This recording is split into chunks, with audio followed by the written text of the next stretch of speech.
Hey guys, I hope you all doing great this morning. I had a bunch of people asking when am I doing between the two shows and how am I going directly from doing a show to a little bridge and then going to another show.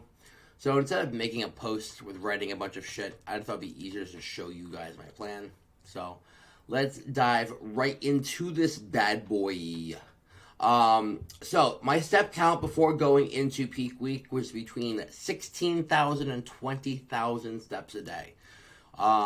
This is specifically because after I kept getting sick, the weight actually shot up and wouldn't go back down. So I was trying really hard to keep pushing it by using more low intensity cardio to get the needle moving again. Also, my actual cardio was 1 hour of stairs 5 times a week. As we can see, I'm doing much less right now. 10K steps a day, cardio, 30 minutes 6 times a week, post-workout cardio 3 times a week. So only 3 times a week I am actually even remotely getting close to the same amount of cardio I was doing before. This obviously will dial up. I was very inflamed post-show and took a lot, not post-show, going into peak week. And it took a lot for that inflammation to clear. So I don't want to go directly back to being super inflamed. So I want to see what I can do without having to crank these numbers. And in reality, I am 4 days post-show. I am down 5 pounds from my stage weight. Now, granted, that's just me flattening out again. But we're moving in the correct direction without having to bury ourselves at all. Health supplements, I kept the same. PEDs, I did make a bunch of modifications to. So, I removed the Tren. I removed all the orals. I removed the Proviron. I removed the Winstrol. That's all taken out of the plan. This is specifically just because I'm getting labs done next week, and I wanted to remove all the orals that may impact the kidney metrics.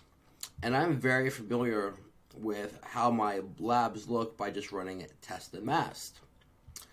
What I did was I took the total exposure of all the other drugs. So I again removed the Tren, I removed the Primo, and in essence migrated those milligrams over to the other two compounds.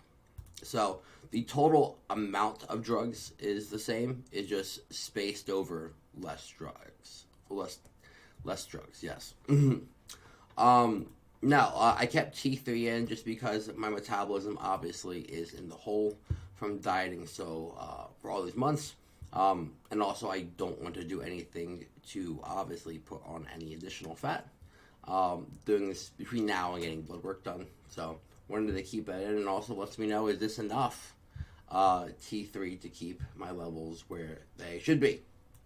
Food-wise, this is much more food, obviously, than what I was eating before going into the peak week with.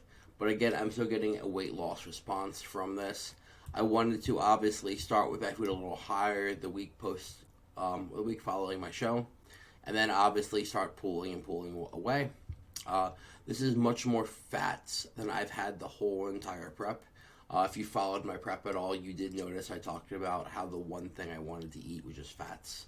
And because I didn't have any or had them so low prep that like pretty much all the fats I had were just trace fats found from like whey protein and chicken breast. So I actually have fats like almond butter right now.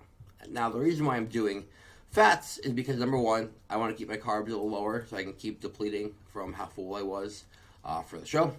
Also, I want more inflammation to clear. Fats will help reduce some inflammation, especially if you look at all my fats pretty much are almond butter, salmon, and whole eggs, so obviously loaded with essential fatty acids that I need to reduce inflammation. And then when it came over to training, I kept everything super simplistic. I did less total exercises, but again, just the volume is about the same, so my push day is only 4 movements, but it's 20 total sets. My pull day is a total of 4 movements, is a total of 20 sets. My density day is a little different. Well, yeah, because it's 5, 10, 15, 20, and 25. And shoulder arm is a little different as well. But